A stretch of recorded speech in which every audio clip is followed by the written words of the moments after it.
Why is the shopping cart always in the top right of the screen? How do companies predict my purchases? Why do prices end in 9? Why do fast food companies use red and yellow in their logos? Why do restaurants always have one expensive menu item? Researchers, marketers, and very curious people seek the answers for how we make decisions and how we choose products.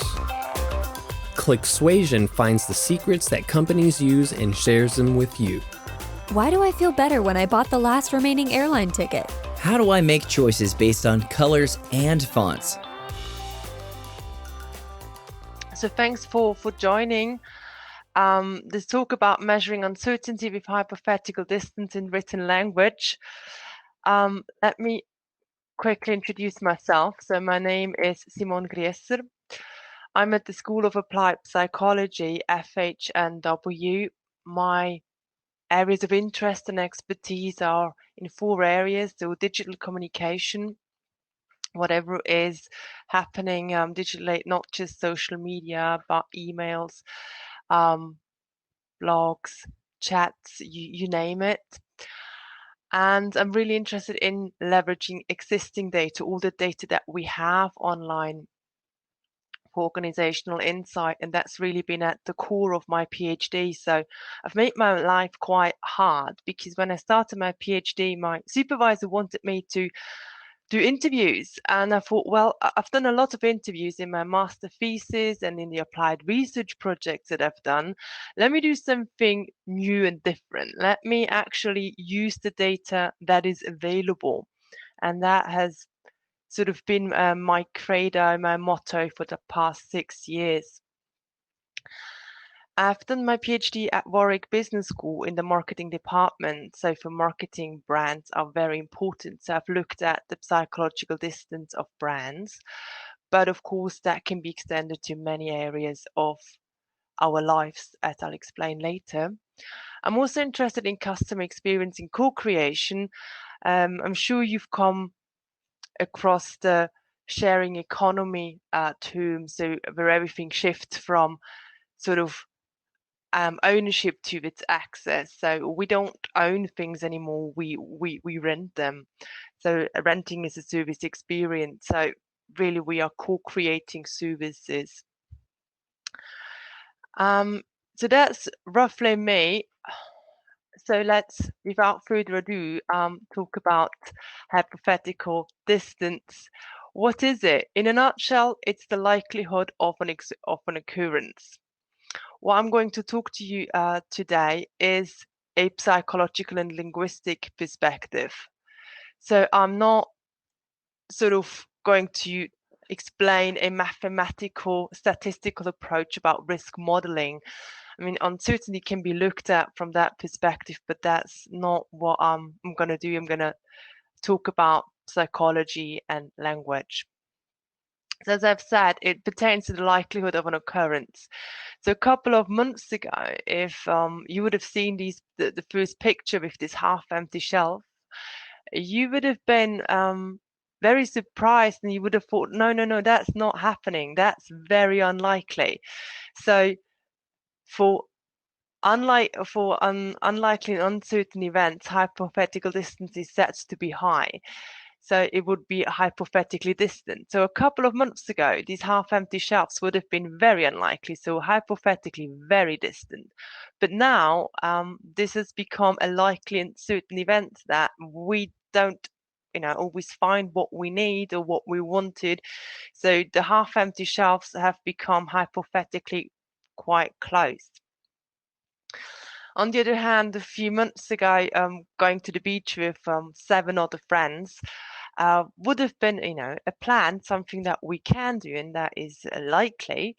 But now, I don't know where you are, but where I am, it's virtually impossible because I'm in a landlocked country. So me going to the beach with the borders being shut is very unlikely. So hypothetical distance is not just applicable to a pandemic, but just to life in general.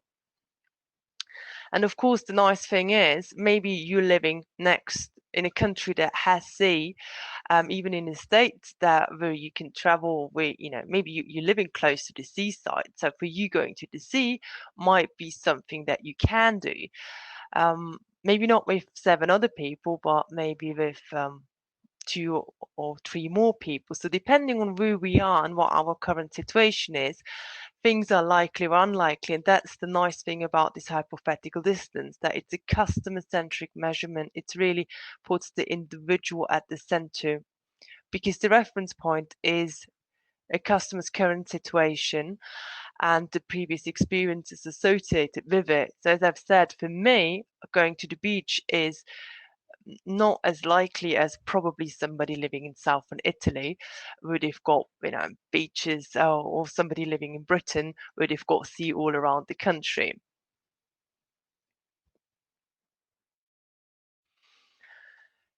As I've said, I'm going to approach this from a psychological and linguistic perspective. So I've looked up, what does Cambridge Dictionary say about uncertainty?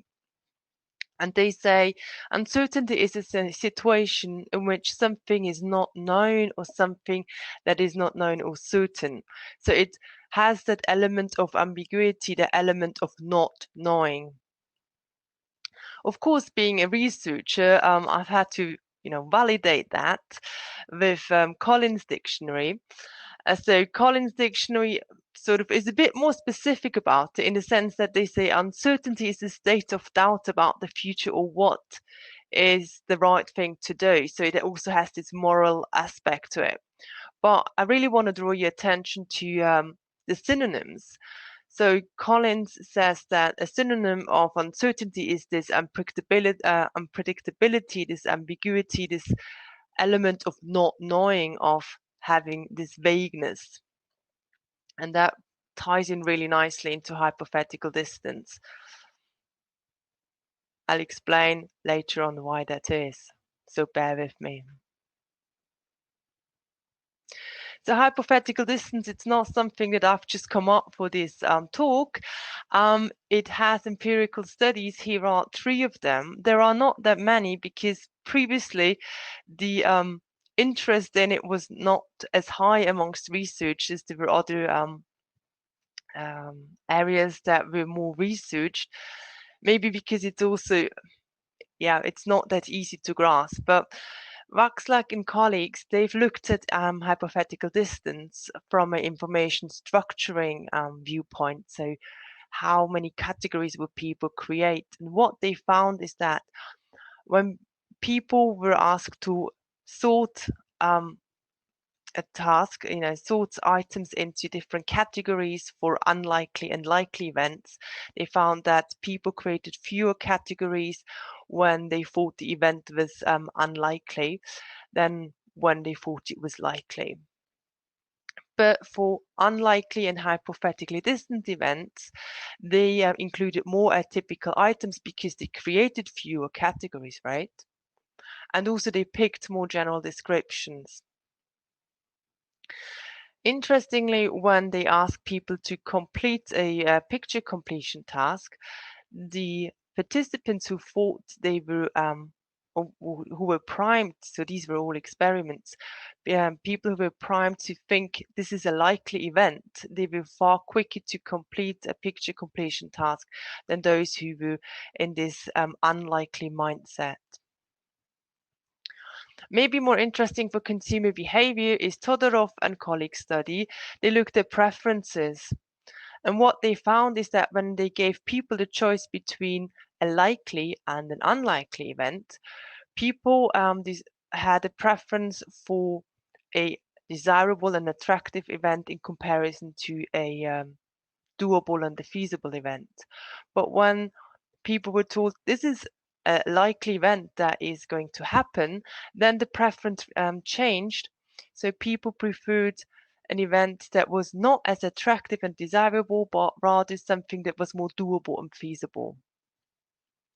They also empirically proved that a likely event is perceived to be more real in comparison to an unlikely one. So that maybe intuitively makes sense, but they've proven it from a research point of view. And following on that notion, then Kanton studied how long people's estimates are of a task, how long it will take them to complete the task. And he then showed and proved that people overestimate the task duration of an event or a task that they think is unlikely and unrealistic. So that is sort of from the academic side, from the research side. But hypothetical distance is not a standalone concept. It is part of the psychological distance family. I call them psychological distance family. Trope and Liberman have summarized them together in their article in 2010, and there's a lot of research about psychological distance. So there's 4 dimensions, as you can see. And please, let me know if you can't see them. I can make it slightly bigger. So there's 4 dimensions. So there's the temporal one, there's the hypothetical one that I've already sort of like explained, the spatial one, and the social one. And these ones, they're all interlinked. They all kind of like marry up into this one family of psychological distance. And what it says, psychological distance, is whatever is close to me is sort of like little abstracted. So whatever I experience today, right here, right now in my home office, I can describe with great detail, with very specific ways, and it'll have a heterogeneous mental representations about it. So if you ask me about my breakfast this morning, I'll be able to recall a lot of different things that are not necessarily grouped together ordinarily are mentioned together.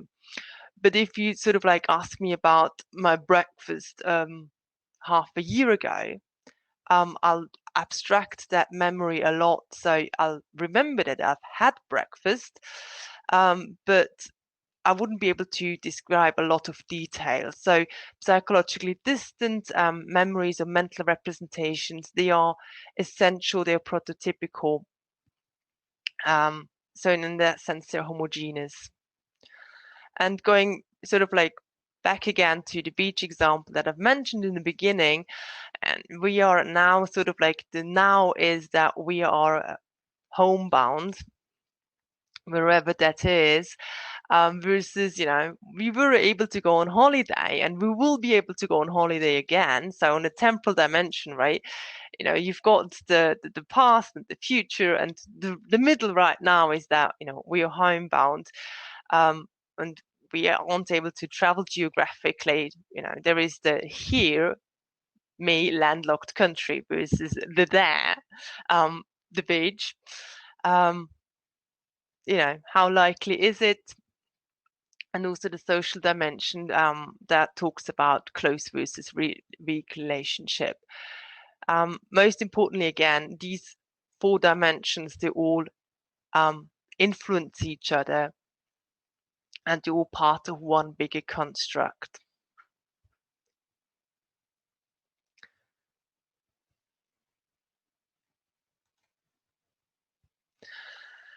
So how would we measure then hypothetical distance or hypothetical psychological distance in written language?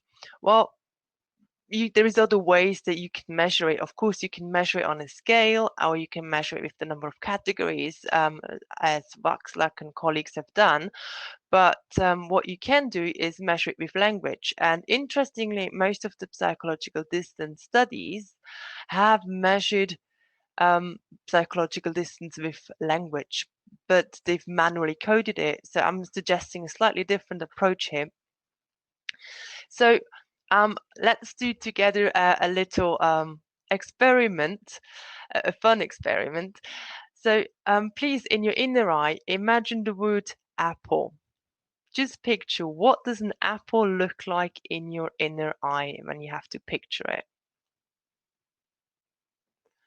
When you picture sleeveless, the word, what comes to your mind? Or to comb.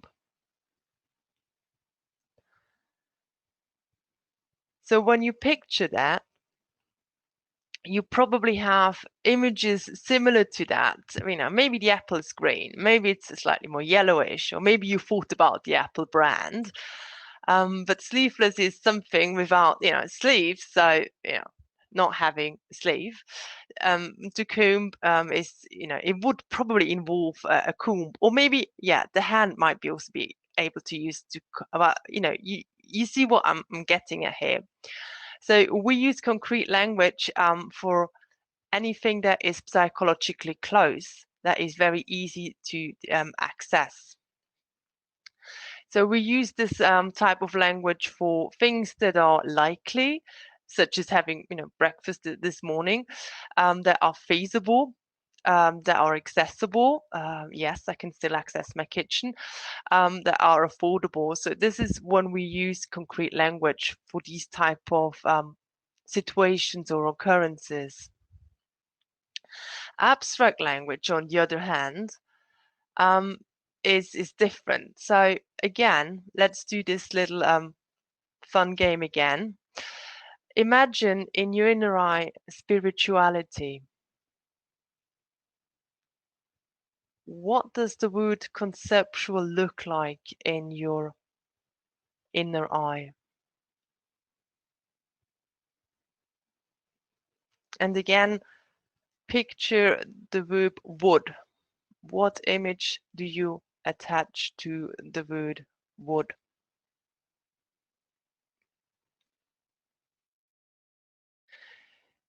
These images are sort of a suggestion, but not, probably you didn't have these images in mind. Spirituality can be anything. Conceptual, maybe you had something, with categories in it, maybe not. But the point is that abstract language is quite vague. It is ambiguous. It's not everything is entirely known, is entirely clear and concise. So abstract language is used for things that are psychologically distant to the consumer.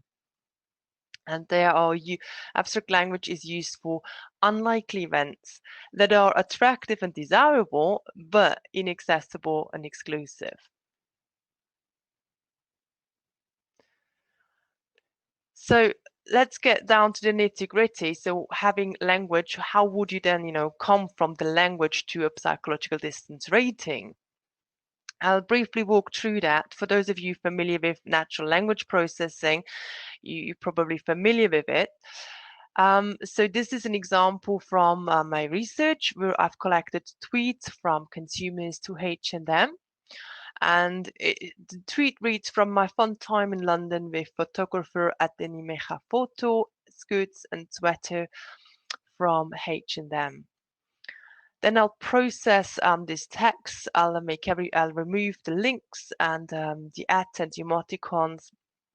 In a second step, I'll make everything lowercase, and in the third step, I'll remove the stop words, so only content words are analyzed. And then in the fourth and final step, I'll replace the content word with psychological distance or language concreteness ratings. So the nice thing is that this method works on any type of language.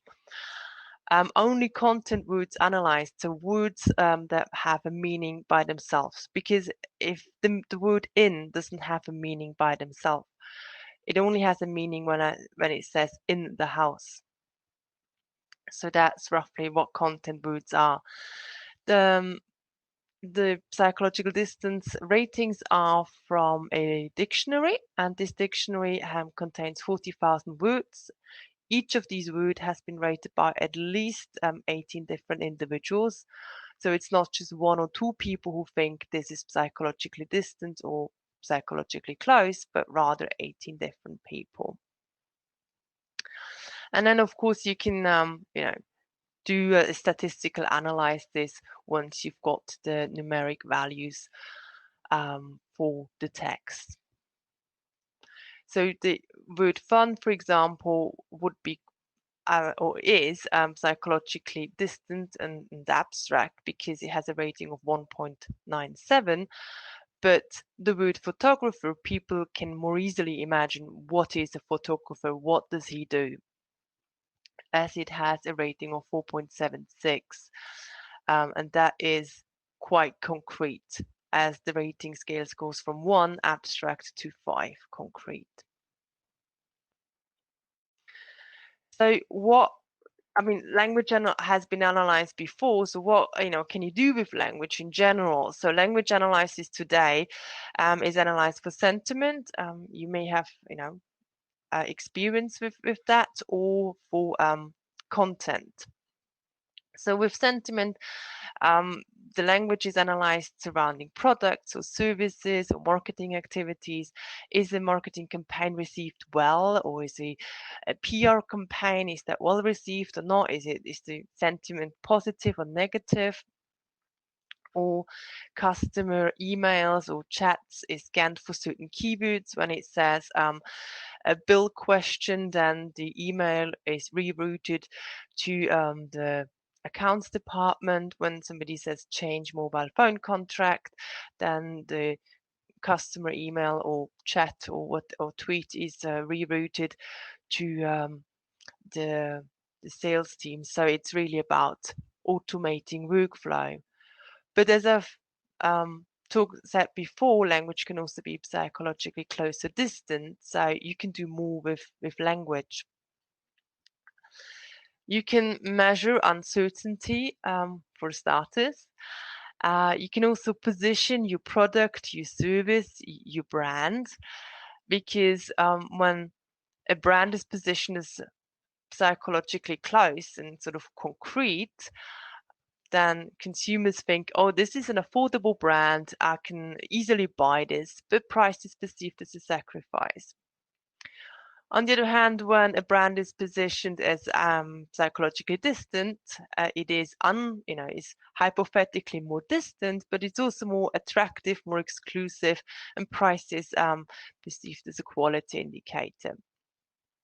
The third thing that you can do with psychological distance in language is match the marketing and sales communication or employee communication to the perception of the customer or the employee.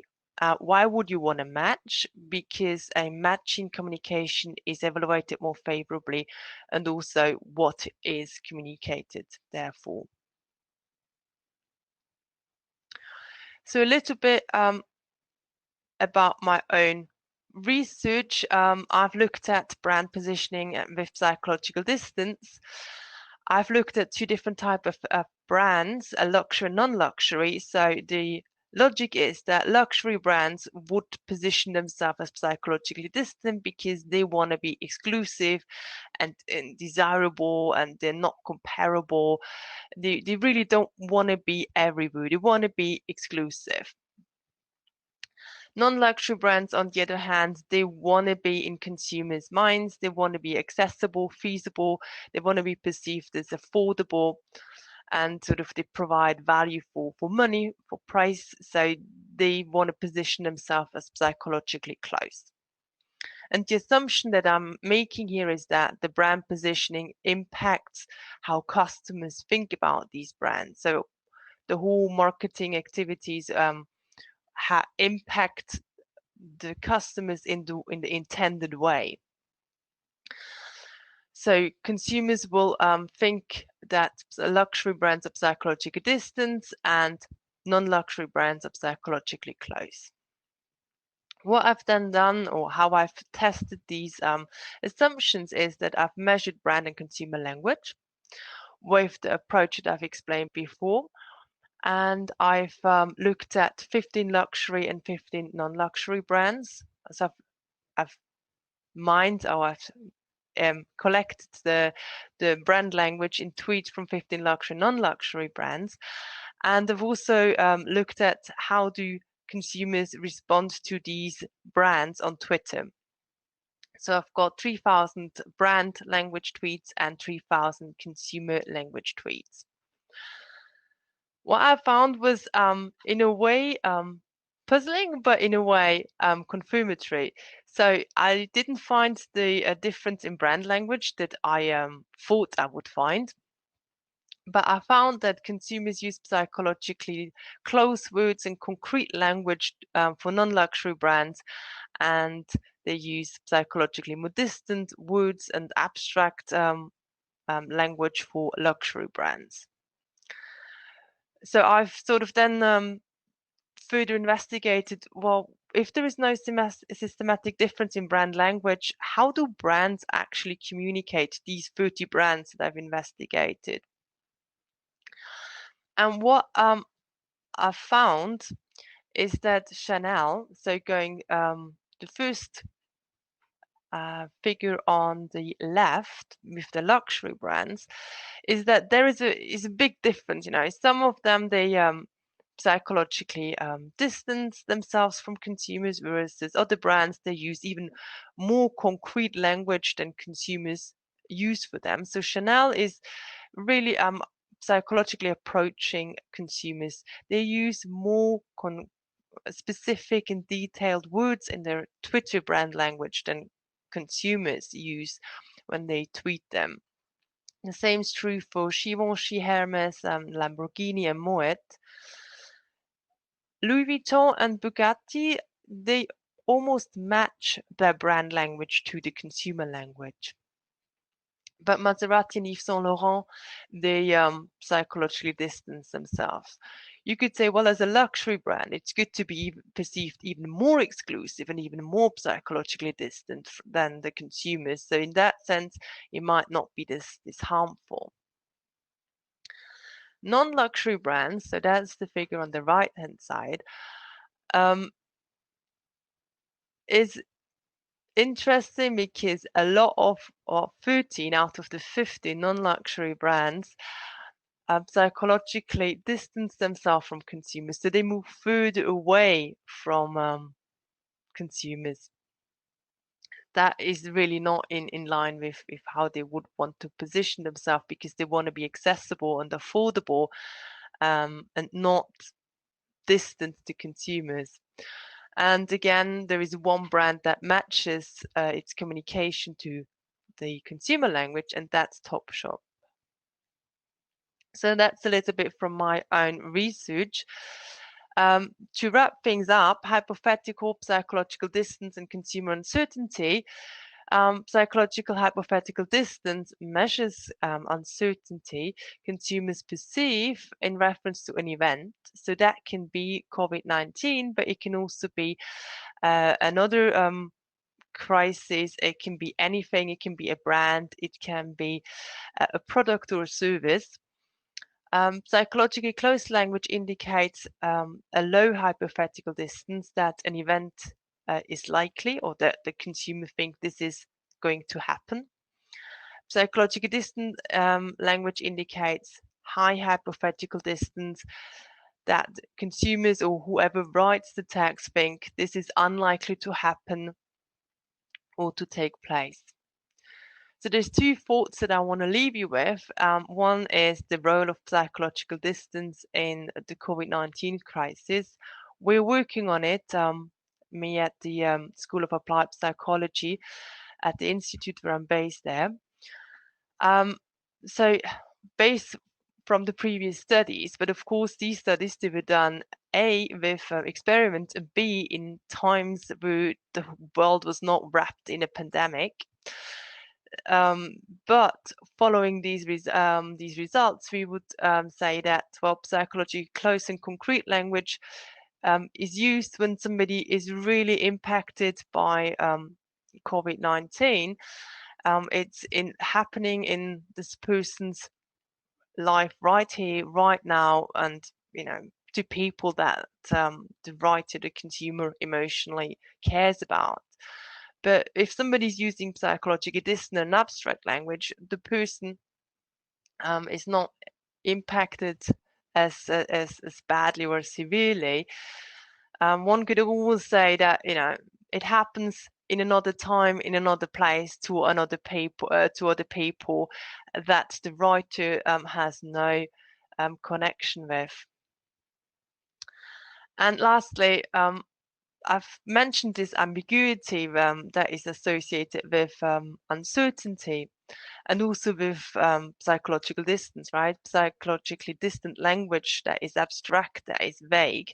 You've got that ambiguity associated with it. And what is the role of trust? And that is how I want to close, and I'm around for questions. Thank you very much.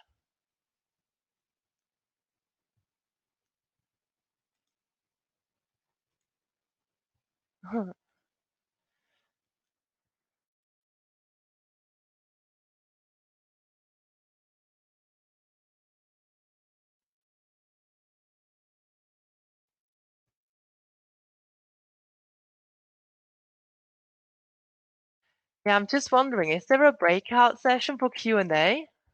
I mean, or do we just meet somewhere at the networking table?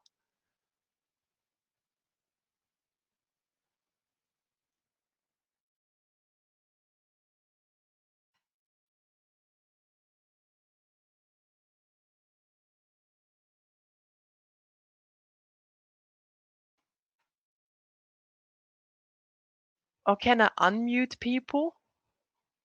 Sorry, I'm not familiar with Hopin.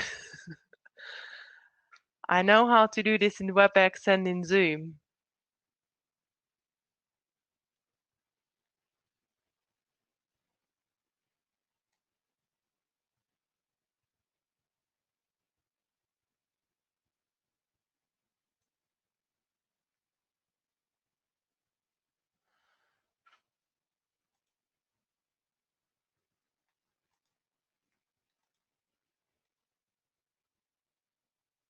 Oh, I'm sorry to hear, Donna. Right. I think I'm gonna end this session, but I hope I can find you some networking place so we can continue the conversation, Sam. Because I said close. Well, if I use psychologically close language or concrete language, it means that Corona really impacts my life in the sense that it has happened to me right now, or I just feel that it is closed on a temporal, spatial, and social level. So let's untangle this, I think, maybe at another point. Right. Okay. Thanks, everybody. Bye. Thanks for listening to Clicksuasion. Subscribe to the podcast, read our research, and get in touch with us at clicksuasion.com. You can also find us on Twitter with the handle @Clicksuasion.